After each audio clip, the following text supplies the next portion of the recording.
కటాక్షం శ్రీవేంకటేశముఖమాత్మని సన్నిధత్తాం విమలపటి కమలకుటి పుస్తకరుద్రాక్షశస్తహస్తపుటి కామాక్షి పక్ష్మలాక్షి కలిత విపంచి విభాసి వైరించి మనోజవం మరుతతుల్యవేగం జితేంద్రియం బుద్ధిమతాం వరిష్టం వాతాత్మజం వనరయూధముఖ్యం శ్రీరామదూతం శిరసా నమామి. ఆపదామపహర్తారం దాతారం సర్వసంపదాం లోకాభిరామం శ్రీరామం భూయో భూయో నమామ్యహం. హరి ఓం. పరమేశ్వర స్వరూపైన సభకి నమస్కారం.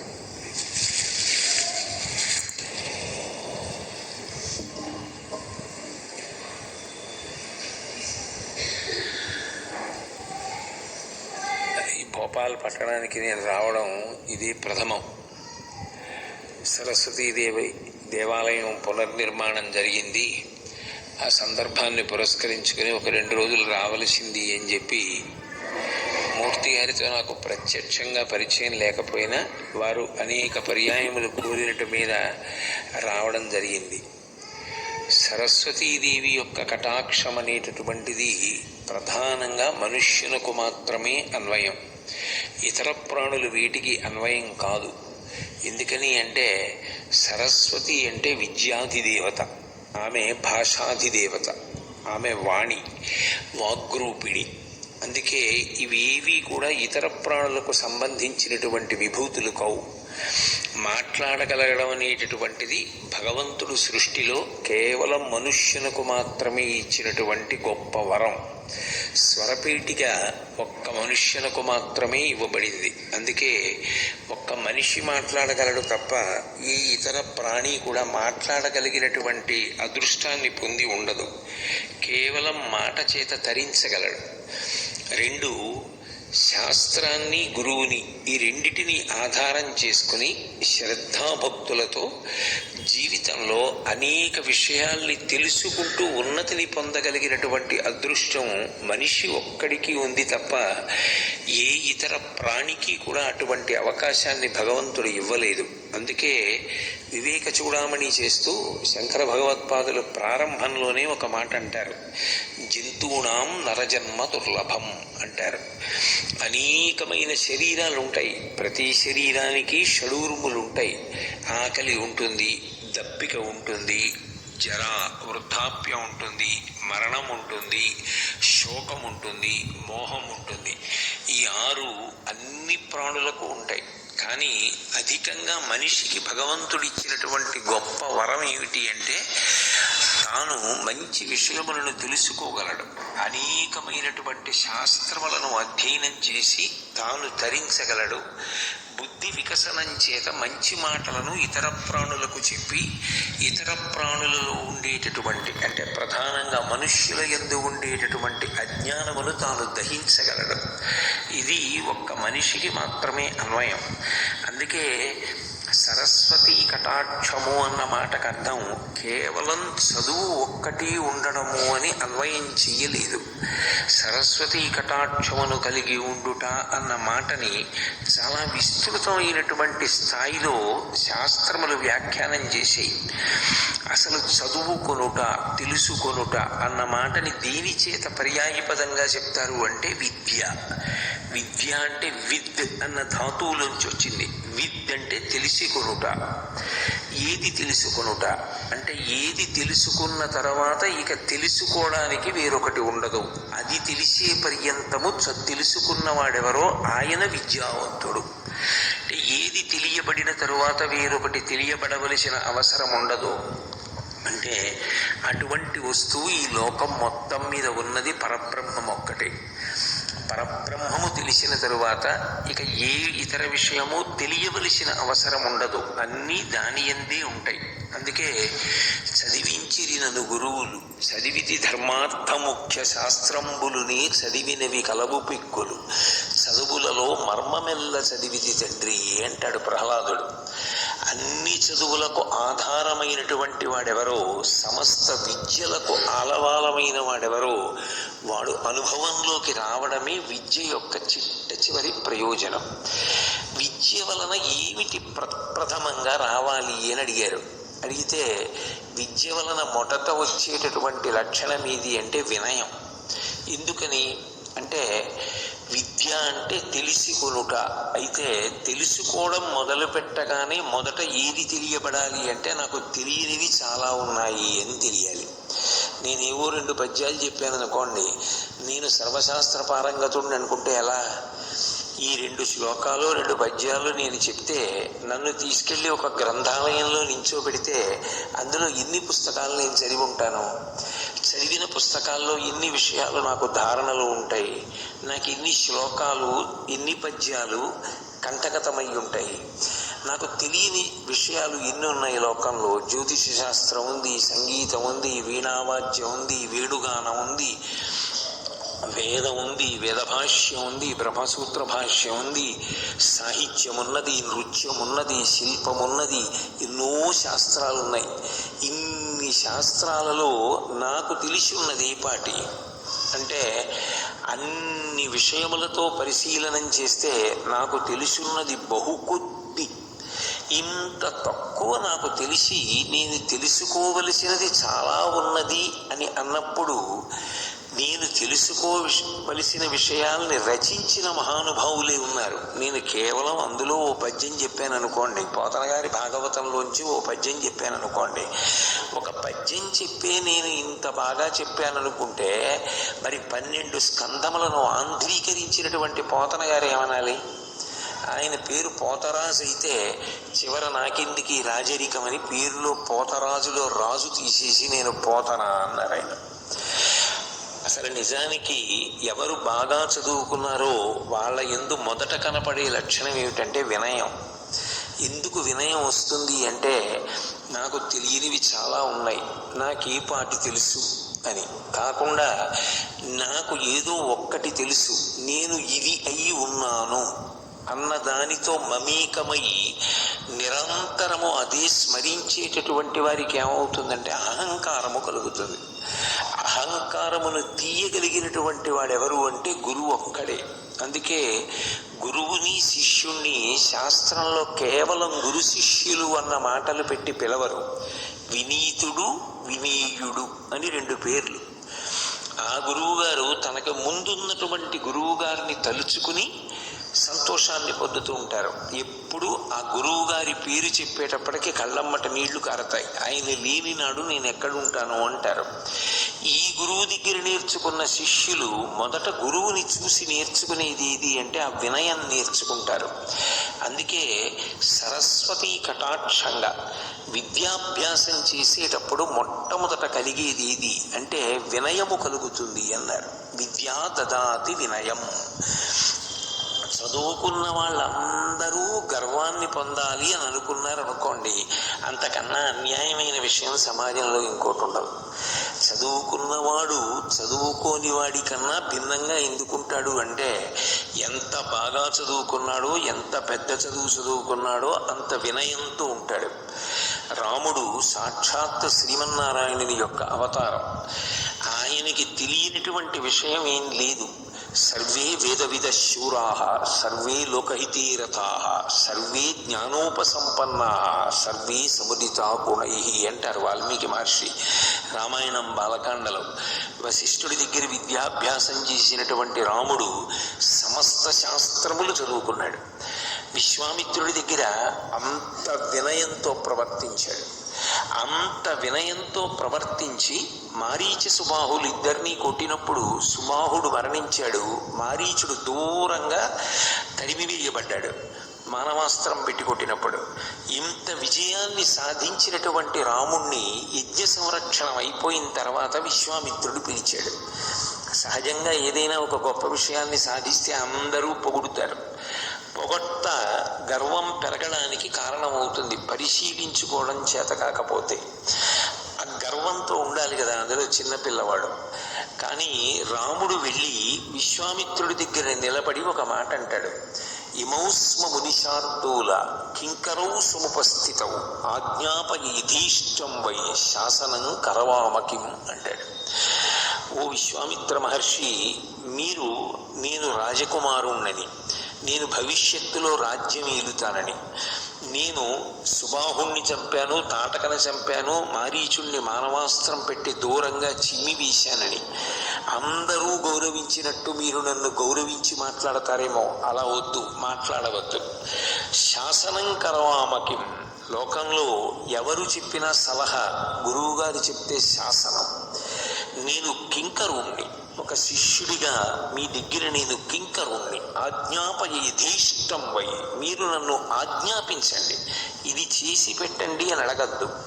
మీరు ఏది చెప్తారో అది నాకు ఆజ్ఞ. అది ఒకనాడు కాదు, జీవితాంతం నేను పాటించాలి. అందుకే పెళ్లి చేసేటప్పుడు కూడా స్నాతకంలో గురువు కొన్ని మాటలు చెప్తూ ఓ మాట అంటాడు చిట్ట చివర, ఏష ఆదేశ ఏష ఉపదేశ అంటాడు. ఇది ఆదేశం, ఇది ఉపదేశం, జ్ఞాపకం పెట్టుకో అంటాడు. అది గురువు పట్ల ఉండవలసినటువంటి మర్యాద, భగవంతుడి పట్ల ఉండవలసిన గౌరవం.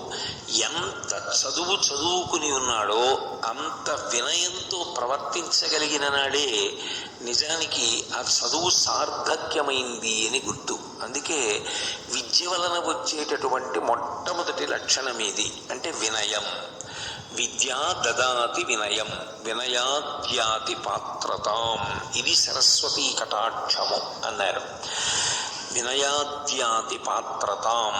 వినయము వలన ఏం కలుగుతుంది అంటే పాత్రత కలుగుతుంది. ఒక పాత్ర శుభ్రంగా లేదనుకోండి, ఆ పాత్రలో ఎంత మంచి పదార్థం దగ్గర ఉన్నా పొయ్యరు. నేనేదో పాయసం వండి నైవేద్యం పెట్టి అక్కడ పెట్టుకుని మీరందరికీ ప్రసాదం ఇద్దాం అనుకుంటున్నాను, మీ దగ్గర ఏదైనా పాత్ర ఉంటే పట్టండి అంటే అరిటాకు దొప్ప చేసి పట్టుకొచ్చినా అందులో పాయసం పోస్తారు. కానీ మకిలి పట్టేసి పాత్ర అంతా కూడా ఆకుపచ్చటి వర్ణంలో చాలా మలినంతో ఉన్నటువంటి దాన్ని తీసుకొచ్చి అందులో పాయసం పొయ్యమంటే పొయ్యరు. ఎందుకంటే పాయసం కూడా పాడైపోతుంది అటువంటి పాత్రతో పోస్తే. ఆ పాత్రలో పొయ్యరు. ఏ పాత్రలో పోస్తారు అంటే అది దేనితో చేయబడిందని చూడరు. బంగారంతో చేశారా, వెండితో చేశారా, రాగితో చేశారా, అది అరిటాకు దొప్ప మర్రాకు దొప్ప, ఇవన్నీ అక్కర్లేదు. అది శుభ్రంగా ఉంది. శుభ్రంగా ఉంటే అందులో పాయసం పోస్తారు. వినయాజ్యాతి పాత్రతాం. సరస్వతీదేవి అన్న మాటకు అర్థం ఏమిటంటే ప్రవాహము, అది ప్రవహించాలి. ప్రవహించలేదనుకోండి సరస్వతి వలన ఏ ఉపయోగము ఉండదు. ప్రవహించని విద్య ఏదో ఆ విద్య నిలబడిపోయిన నీటి వంటిది అన్నారు. నీరు ప్రవహించిందనుకోండి అందరికీ ఉపయుక్తం. నీరు ప్రవహించకుండా ఒక చోట నిలబడిపోయిందనుకోండి దుర్వాసన వస్తుంది, అందులోంచి క్రిమికీటకాదులు వస్తాయి. నీరు నిలబడకుండా ప్రవహిస్తే ఉపయోగపడినట్టు విద్య ప్రవహిస్తే ఉపయుక్తమవుతుంది. సరస్వతి అంతర్వాహిని, నీరు పైన ప్రవహిస్తుంది, సరస్వతి లోపల ప్రవహిస్తుంది. అందుకే త్రివేణీ సంగమంలో స్నానానికి వెడితే తెల్లగా ఉన్న నీళ్లు గంగా నది, నల్లగా ఉన్న నీళ్లు యమునా నది. మరి సరస్వతీ నది ఏది అన్నారనుకోండి అంతర్వాహిని, లోపల ప్రవహిస్తోందంటారు. సరస్వతీ కటాక్షం పైకి తెలిసేది కాదు. భూపసభాంతరాళవన పుష్కళవాక్చతురత్వము ఆజిబహాపటు శక్తియున్ యశమునందనురక్తియు విద్యయందు వాంఛా పరివృద్ధియున్ ప్రకృతి సిద్ధగుణంబులు సజ్జనాళికిందంటాడు భర్తృహరి. అది అవసరం వచ్చినప్పుడు, మాట్లాడవలసి వచ్చినప్పుడు ఒక్కసారి గంగ పొంగినట్టు పొంగుతుంది. అవసరం లేదు అనుకున్నాడు అనుకోండి, అసలు ఈయనకి మాటలు వచ్చా అన్నంత మౌనంగా, అంత వినయంగా, ఏమీ చేతకాని వాడిలా ఉండగలడు. కానీ సరస్వతి ఆయన యందే ప్రవహిస్తూ ఉంటుంది, అంతర్వాహిని అయి ఉంటుంది. అటువంటి అంతర్వాహిని అయినటువంటి సరస్వతీదేవి యొక్క అనుగ్రహము యశస్సుకి కారణం కావాలి. యశస్సు అంటే కీర్తి. కీర్తి ఎవడు పొందాడో వాడు పరదేవతానుగ్రహాన్ని పొందాడు అని గుర్తు. అందుకే మీరు సరస్వతి అష్టోత్తరం చదవండి, లక్ష్మీ అష్టోత్తరం చదవండి, పార్వతీదేవి అష్టోత్తరం చదవండి, అమ్మవారి నామాలన్నింటిలో మీకు ఒక నామం తప్పకుండా కనపడుతుంది, యశస్విని అని. యశస్విని అంటే కీర్తినిచ్చున్నది. కీర్తి ఒక రాత్రికి రాత్రి వచ్చేది కాదు. జీవితం అసిధారావ్రతంగా కత్తి అంచు మీద నడిచినట్టు ధర్మానుష్ఠానం చేసి ఎప్పుడిప్పుడు ఎవరికి ఏ ఉపకారం చెయ్యాలో తెలుసుకుని ఆ ఉపకారం చెయ్యడం అలవాటైన వాడెవరున్నాడో, ఎవడు వినయంతో ప్రవర్తిస్తూ ఉంటాడో అటువంటి వాణ్ణి కీర్తి ఆశ్రయించి ఉంటుంది. ఆ కీర్తివంతుడు ఎవరైతే ఉంటాడో ఆయనకి ఇబ్బందికరమైనటువంటి విషయమే ఉండదు లోకంలో. ఆయన కీర్తి ఆయనని నిరంతరము కాపాడుతూ ఉంటుంది. ఆ కీర్తి అన్న మాటకి పర్యాయ పదం పరదేవతానుగ్రహము అని. అటువంటి కీర్తి దేని వలన లభిస్తుంది అంటే మంచి పనులు చేయడం వలన లభిస్తుంది. కాబట్టి మంచి పనులుగా మారాలి. చదువుకున్న చదువు ఏమవ్వాలి అంటే లోక కళ్యాణానికి పనికి రావాలి. అందుకే వశిష్ఠుడు రాముడికి విద్య నేర్పినప్పుడు ఏది నేర్పినా ఒక మాట చెప్తుండేవాడు, ఇది నీ వ్యక్తిగత ప్రయోజనం కోసం కాదు, నువ్వు నేర్చుకుంటున్న ఏదైనా కూడా నీ యందు గుణముగా మారాలి. అంటే ఎప్పుడు లోకానికి ఏ అవసరం కలుగుతుందో అప్పుడు నువ్వు నేర్చుకున్న దాన్ని ఉపయోగించి కాపాడుతూ ఉండాలి తప్ప నీ ప్రయోజనం కోసం నువ్వు వాడుకోకూడదు. అలా వాడుకోకుండా ఉండడానికి నీకు ఇస్తున్నాను తప్ప నీ కోసమే ఆలోచించుకోవడానికి నేను ఈ చదువు నీకు ఇవ్వలేదని బాగా జ్ఞాపకం పెట్టుకో. సర్వే వేదవిద శూరాః సర్వే లోకహితే రతాః. నువ్వు ఈ చదువుకున్నది ఎందుకు అంటే ఎప్పుడూ నేను ఏమి ఉపకారం లోకానికి చెయ్యగలదని ఆలోచించుకోవడానికి. అంతేగాని నేనే చదువుకున్నాను కాబట్టి నేనేం పొందాలని ఆలోచించుకోవడానికి కాదు సుమా. అందుకని రాముడు నిరంతరము లోక కళ్యాణం కోసం ప్రవర్తించగలిగాడు. చదువుకోవడం ఒకెత్తు. ఒక ఆయన గొప్ప వైద్యుడయ్యాడు, చాలా మంచిదే, చాలా గొప్ప విషయం. వైద్యుడు అవడం అంత చిన్న విషయం ఏం కాదు, చాలా చాలా గొప్ప విషయం. కానీ వైద్యుడవడం వేరు, రూపాయి కాసు కనపడితే తప్ప నేను వైద్యం చెయ్యను అనడం వేరు. వైద్యుడైన వాడు పరమేశ్వరుడితో సమానం. ఎందుకని అంటే చివరికి వైద్యుణ్ణి నమ్మి తన స్పృహని కోల్పోవడానికి ఒప్పుకుంటాడు వ్యక్తి. ఆయన ఎవరో తెలియదు, ఏదో ఒంట్లో బాగుండదు, ఎక్కడికో తీసుకెడతారు. ఈ శస్త్రచికిత్స చేస్తే ఆయనకి తగ్గుతుందండి అంటారు. ఎవరు శస్త్రచికిత్స చేస్తారు? ఆయన ఏం చదువుకున్నారు, ఎక్కడ చదువుకున్నారు, ఇంతకుముందు ఎన్ని చేశారు, ఎన్ని విజయవంతమయ్యాయి, ఇవేం అడగరు. పడుకుంటే మత్తు ఇచ్చేస్తే మత్తులోకి జారిపోయే ముందు ఆకుపచ్చటి బట్టలు వేసుకుని చేతులకి ఆ తొడుగులు తొడుక్కొని శస్త్రచికిత్స చేసేటటువంటి వైద్యుడు కనపడితే తన శరీరాన్ని చివరికి గుండెని కోసేయడానికి కూడా అనుమతించి ఈశ్వరుడు నిలబడున్నాడు, ఆయన నన్ను కాపాడతాడని నమ్మి 2 చేతులెత్తి నమస్కరించి స్పృహ తప్పిపోతాడు రోగి. అంటే అంత నమ్మకం ఎలా కలిగింది అంటే అది ఈశ్వరుడిగానే భావించారంతే, ఎవరో తెలియదు. తన భార్య బిడ్డలు అందరూ బయట కూర్చున్నారు. ఆయన తనని బ్రతికిస్తాడన్న నమ్మకంతో ఒళ్ళు కోసేయమని అప్పచెప్పేశాడు. అంటే ఆ చదువుకున్న చదువు అతని కర్తవ్యాన్ని ఎంత బాగా జ్ఞాపకం చేస్తూ ఉండాలి. చదువుకోవడం వేరు. సమాజంలో నేను వైద్యుడనయ్యాను అంటే నాకు ఇంత కర్తవ్యత నిష్ట ఉంది, వ్యక్తిగత సుఖాలు నాకు పోయినా నేను ఇలా బ్రతకగలుగుతున్నాను, ఇంతకన్నా నా జీవితానికి అదృష్టం ఏముంది.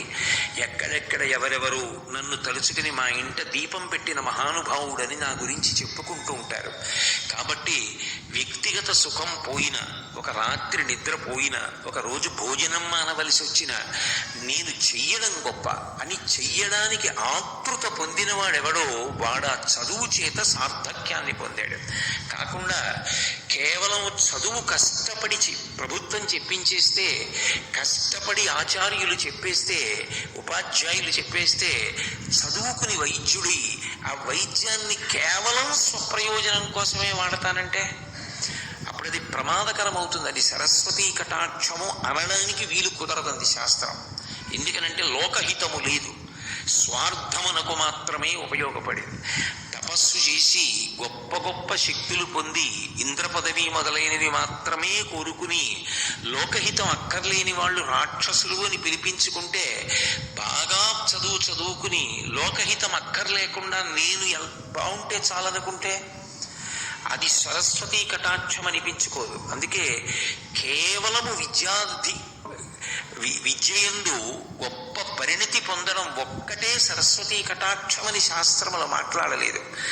మీరు నన్ను అడిగినప్పుడు నేను ఉన్నది ఉన్నట్లు మాట్లాడాలి తప్ప ఇంకొకలా మాట్లాడటం నాకు చేత కాదు. కాబట్టి సర్వే లోకహితే రతాః, లోకహితం కోసం తాను ఎంత చదువుకున్నాడో ఆ చదువుని ఫలం పెట్టగలగాలి. ఆయన ఎంతో కష్టపడి శాస్త్రం నేర్చుకున్నాడు. అదేం అకస్మాత్తుగా వచ్చింది కాదు. గురువుల పాదములు పట్టి ఎన్నో పుస్తకాలు చదివి ఎన్నో విషయాలు నేర్చుకున్నాడు. కానీ గురువుగారు మీరు చెప్పండి అని వచ్చి పాదములు పట్టుకున్నంత మాత్రం చేత చెప్పకుండా ఉండలేక చెప్పగలగాలి. మేఘం ఎక్కడో సముద్రంలో ఉన్నటువంటి ఉప్పు నీరు తాగుతుంది. నిరాధారమైనటువంటి ఆకాశంలో ప్రయాణించి వచ్చి తీయటి నీటిగా మార్చి వర్షించేస్తుంది. నాకెవ్వరూ లేచి కృతజ్ఞత చెప్పలేదని అడగదు. ఇచ్చేయడమే తన కర్తవ్యం అన్నట్టుగా ఇచ్చేసి వచ్చినప్పుడు బరువుగా ఇచ్చేసిన తర్వాత తేలికైపోయి దూది పింజలా తెల్లమబ్బు ఆకాశంలో వేగంగా వెళ్ళిపోతుంది. ఎక్కడెక్కడో గడ్డి తిని ఎక్కడెక్కడో నీళ్లు తాగి పాలగా మార్చిన ఆవు పొదుగులో ఉన్న శిరములను పట్టుకుని చప్పరించి పొదుగులో గుద్దినంత మాత్రం చేత దూడకి పాలు వదిలిపెడుతుంది. ఆ పాలు యజమాని పిండేసుకుంటే అయ్యయ్యో పిండేసుకున్నాడని అదేం బాధపడదు. మిగిలిన పాలే దూడకిచ్చి తృప్తి పొందేస్తుంది తప్ప నేను ఇవ్వను పాలని వెనక్కి తీయదు. ఒకసారి వదలడం వచ్చు తప్ప వెనక్కి తీసుకోవడం ఆవుకి రాదు. కురియడం వచ్చు తప్ప కురియకుండా వెళ్ళిపోవడం నల్లమబ్బుకి రాదు. లోకంలో నీకు ఏ విభూతి ఉన్నదో ఆ విభూతి ద్వారా 10 మందికి ఉపయోగపడగలిగితే అది విద్యా దదాతి వినయం, వినయాజ్యాతి పాత్రతాం, పాత్రత్వాత్ ధనమాప్నోతి. ఆ పాత్రతని సంతరించుకోవాలి కానీ ధనమునకు లోటు లేదు అన్నారు. ధనము అన్న మాటకి శాస్త్రంలో అర్థం కేవలం డబ్బు కాదు. డబ్బు అనేటటువంటిది మనం సృష్టించినది. లోకంలో ఒక కాగితం, ఆ కాగితానికి 100 రూపాయల విలువ ఉన్నది, ఈ కాగితానికి 50 రూపాయల విలువ ఉన్నది అన్నది మనిషి సృష్టి. కానీ భగవంతుడు కరెన్సీ నోటిని సృష్టించలేదు, ఆయన ఇవన్నీ పుట్టించలేదు. అలా అయితే దాని వలనే సుఖము అనుకుంటే మనిషి కాని మిగిలిన ప్రాణులు కరెన్సీ నోట్ల వల్లే బతుకుతున్నాయా? లేదుగా. ధనమీది అంటే ధనం వాయుర్ధనం సూర్యో ధనం వసు ధనమింద్రో బృహస్పతిర్వరుణం ధనమశ్నుతి అంది శ్రీ సూక్తం. సూర్యుడు ఎలా ప్రకాశించాలో అలాగే ప్రకాశించడం ధనం. ఆయన విపరీతమైన వేడితో ఉన్నాడనుకోండి, ఒక 10 రోజులు ఎంత ప్రాణ నష్టం జరిగిపోతుంది, ఎంత ఉపద్రవం వస్తుంది. అగ్నిగా ఉందనుకోండి, ఎంత వేడి ఒంట్లో ఉండాలో అంత వేడి ఉంటే సుఖం ధనం. 2 డిగ్రీలు పెరిగింది జ్వరం, మంచం మీద పడుకుంటాడు. 2 డిగ్రీలు తగ్గింది, వైద్యశాలకు వెళ్ళిపోవాలి. అరికాళ్ళు అరిచేతులు రుద్దుతారు వేడెక్కాలని. నీరు ఎంత ఉండాలో అంత ఉండడం సుఖం. వరదలు వచ్చాయి దుఃఖం, ప్రాణి నష్టం. గాలి ఎంత ఉండాలో అంత వీస్తే సుఖం, అది ప్రభంజనమైతే విరిగిపోతాయి అన్నీ, దుఃఖం. ఇవన్నీ ధనమే అంది శాస్త్రంలో. ధనము అన్న మాటకు అర్థం కేవలం కాగితములకు ఇవ్వబడినటువంటి విలువ కాదు. అది కాలంలో ఒకనాడు కరెన్సీ అన్నది ప్రారంభమైంది, కానీ దానికి ముందు అది లేదు. లేనప్పుడు ప్రాణులన్నీ బతకలేదా? ఈ ధనంతో సంబంధం లేని ప్రాణులు బతకట్లేదా? బతుకుతున్నాయి. కాబట్టి పాత్రత్వా ధనమాప్నోతి అన్న మాటకు అర్థం ఏంటంటే నీకు ఏ సుఖం కావాలని అనుకుంటున్నావో అది సరస్వతీ కటాక్షము చేత నీవు పొందగలవు. కాబట్టి దాని చేత పొందలేనిదన్న మాట లేదు, అన్నిటినీ పొందగలుగుతాడు. పాత్రత్వా ధనమాప్నోతి, అది చివరికి ధనం అన్న మాట ఎక్కడి వరకు వెళ్ళిపోతుంది అంటే కామకోటి అంటారు. కంచిలో కామకోటి పీఠం ఉందంటూ ఉంటారు. కామకోటి అన్న మాటకు అర్థం ఏంటంటే కామము అంటే కోరిక. కామము అంటే అన్ని వేళలా స్త్రీ పురుష సంబంధమైన విషయాన్ని ప్రతిపాదన చేస్తున్నారని కాదు. కామము అంటే ఏ కోరికైనా అయి ఉండొచ్చు. కోరికలు మళ్ళీ 2 రకాలు ఉంటాయి. కోరికలు అవసరములు కోరికలు అయి ఉంటాయి, కోరికలుగా కొన్ని ఉంటాయి. నాకు ఒక మంచి భార్య ఉండాలి అని నేను బ్రహ్మచారిగా ఉన్నప్పుడు కోరుకుంటే అది అవసరం. నాకు కొడుకు పుట్టాలి అవసరం, నాకు కూతురు పుట్టాలి అవసరం, నేను కళ్ళ దగ్గర చెయ్యి చాపకుండా బ్రతకాలి నాకు అవసరం, నేను అనాయాసంగా వెళ్ళిపోవాలి, అవసరం. నేను బ్రతికున్ననాళ్ళు 10 మందికి ఉపయోగపడాలి, అవసరం. నేను అమెరికా అధ్యక్షుడిని అవ్వాలి, కోరిక. నీకు అది అవసరం కాదు, కోరిక. ఉత్తమమైన కోరికలు కూడా ఉండాలి, తప్పేం లేదు. అవసరాలు ఎలా ఉంటాయో అలా మంచి కోరికలు కూడా ఉండాలి. నేను బాగా చదువుకోవాలి, నేను 12 స్కందాల భాగవతం జీవితంలో ఒక్కసారైనా చదవాలి, పోతన గారి పద్యాలు కనీసం 25 పద్యాలైనా నాకు కంటగతమై ఉండాలి, శంకరాచార్యుల వారి స్తోత్రాల్లో 2-3 అయినా నాకు రావాలి.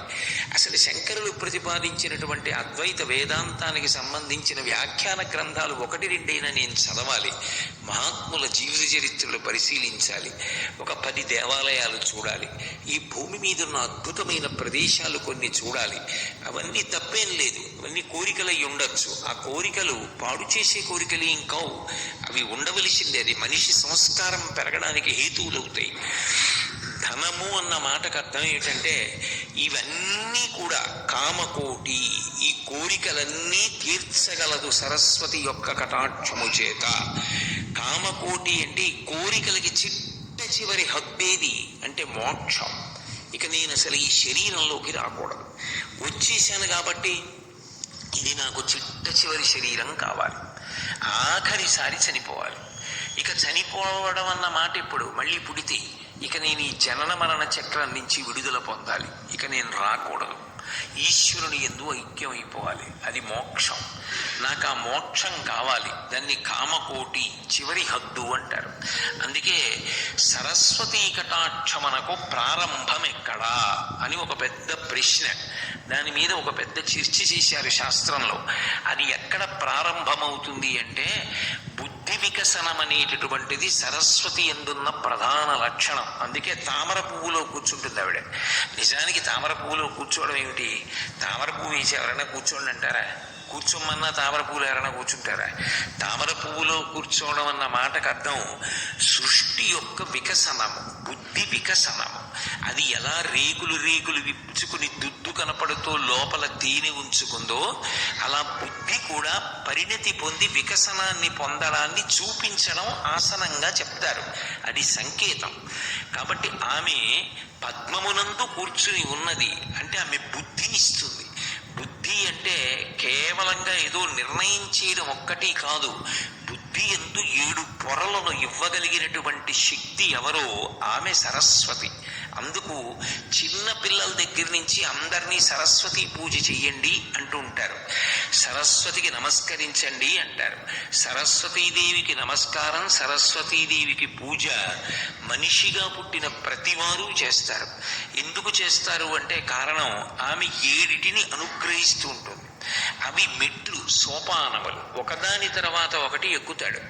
అందులో మొదటి మెట్టు ఎక్కినటువంటి వాణ్ణి శ్రౌతి అని పిలుస్తారు. శ్రౌతి అన్న మాటకి ఏమిటంటే విశిష్టమైనదేది, గుర్తుపట్టగలిగిన ప్రజ్ఞ ఉంటుంది.